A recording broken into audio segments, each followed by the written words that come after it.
You need to... Alright. Get out of here.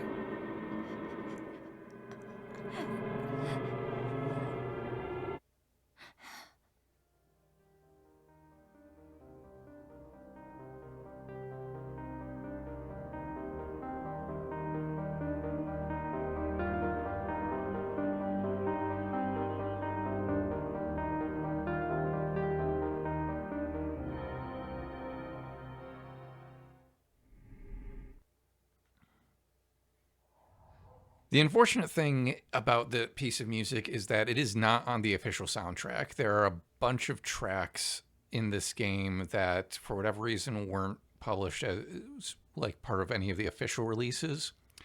If you do some Google searching, you can find rips of a lot of the tracks in this game that weren't on the official soundtrack. And the one that I found named that particular piece Eileen's Next, fittingly enough. And it sounds like it's like a Wurlitzer or some other electric piano, just playing these flowing chords. It almost makes me think a little bit of Pianissimo Epilogue from the original Silent Hill 2, the music that plays over the results screen. It's got a little bit of that flowing vibe to it. And I was listening to it, and the thing that is tricky about this particular piece of music is that it doesn't seem to follow a set sequence, or like there's these notes being played, but it's not a set pattern. I spent like an hour today trying to transcribe it to see if I could figure out a way to play it. And the further I got into it, I did end up transcribing it as close as possible as I could to what is played there. Part of what helped, if you want to get some insight into, okay, how do I approach trying to transcribe something like that? There is a synth tone in the background that kind of holds bass notes. This is another piece in Akira Yamaoka's favorite key, C minor.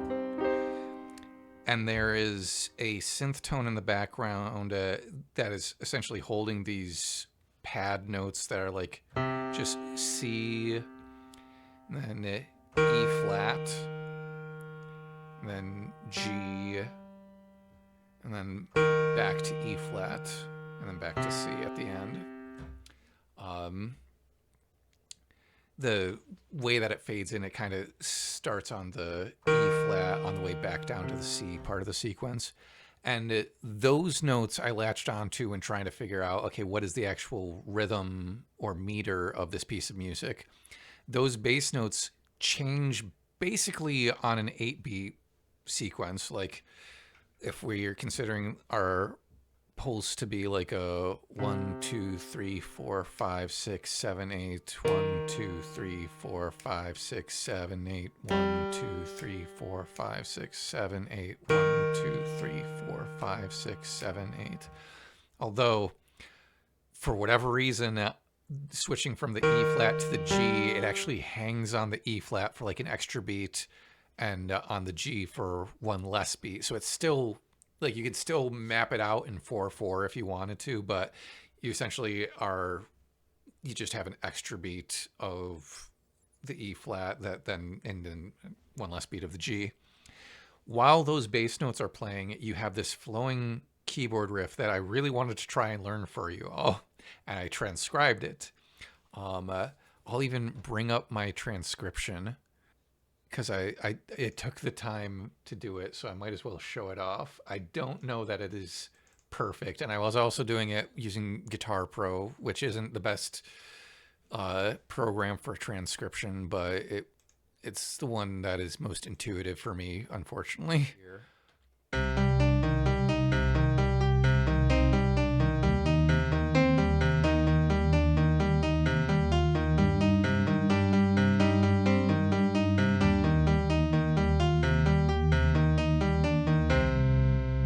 Doesn't sound quite like what we just heard. It definitely doesn't sound as atmospheric and flowing. Even just looking at this, you can kind of see like, okay, there are some repeated elements, kind of, but there isn't really like a set pattern that recurs in either the like left hand or the right hand. Like it's definitely using these same notes over and over again in the right hand, but they are spread out in a way that where like the lengths of the notes aren't consistent and they don't fall on the like pickup notes or bass notes in a regular fashion. I also my transcription, I'm sure that there are things that are inaccurate about it. But one of the things that I wanted to bring up was looking at that. It is another case of a piece in a Silent Hill game where I look at something like that and I listen to it and I'm like, okay, was Akira Yamaoka essentially just like improving? It doesn't feel natural enough for it to be something that was played by human hands. Maybe it was, and maybe he was just improvising something. My guess is that he used an arpeggiator. And it's not the first time I've talked about something like this before with Null Moon from the Silent Hill 2 soundtrack. There's that. It's this like long pattern that does repeat. And I talked before about how that sounded like it was a piano part that was played by a sequencer rather than by a human hand. Or I don't know if not meant to be played by human hands is really an accurate way of saying it. I think probably more accurate to say it wasn't specifically played note for note by human hands. Like a sequence, an example of a sequence that people might be familiar with is On the Run from Dark Side of the Moon by Pink Floyd. That is a sequence. It's a set of 8 notes that repeats over and over and over again. They program that into the synthesizer and then sped up the tempo so you get this blip, blip, blip, but it is those same 8 notes over and over again. That is the difference between like a sequencer and an arpeggiator. A sequencer is typically, okay, this is the same pattern of notes over and over and over again. An arpeggiator is something that, like, on a basic level does what it sounds like. It arpeggiates. Arpeggios are like when you have a chord, but instead of playing the block chords, you're spreading those out to give that more flowing vibe to them. What an arpeggiator does is you like hold down a set number of notes like you're doing block chords, and it automatically arpeggiates. So I've brought, first of all, let me bring up the tone closer to what he was playing in that.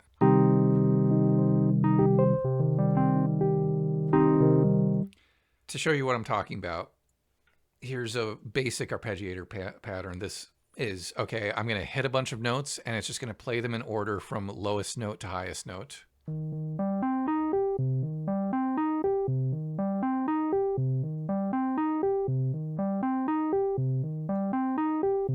So even though I'm just holding block chords, like you can see from my arms, I'm not like playing each of those individual notes.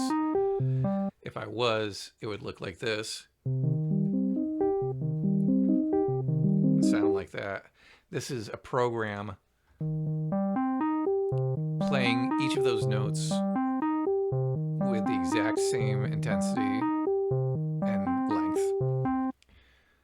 We got going down, same thing, going up and then back down.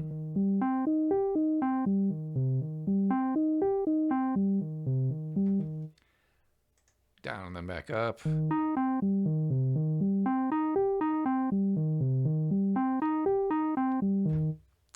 What I suspect he did, though, based on the lack of pattern or recognizable pattern to my eyes in what we heard, is that he used a randomized arpeggiator. So we've definitely got a C minor chord in the left hand that keeps going between these upper notes that are like, I don't have this programmed in a way where it's going to sound exactly like what Akira Yamaoka does, but hopefully you'll get why I think that this is the way that he created this piece of music.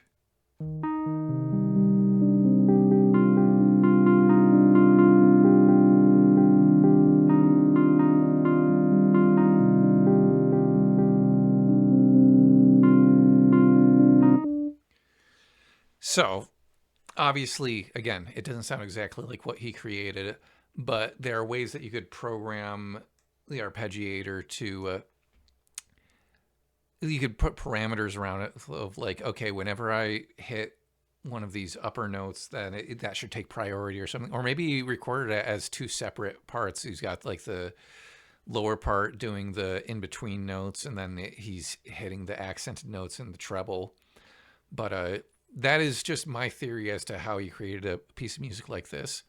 One of the things that is interesting about it, if you go back to the transcription that I did, and if I turn off the arpeggiator, is that, like, I don't know, again, if this was just an arpeggiator, I don't know how much of this was intentional, but the melody line, as I've transcribed it, is going... I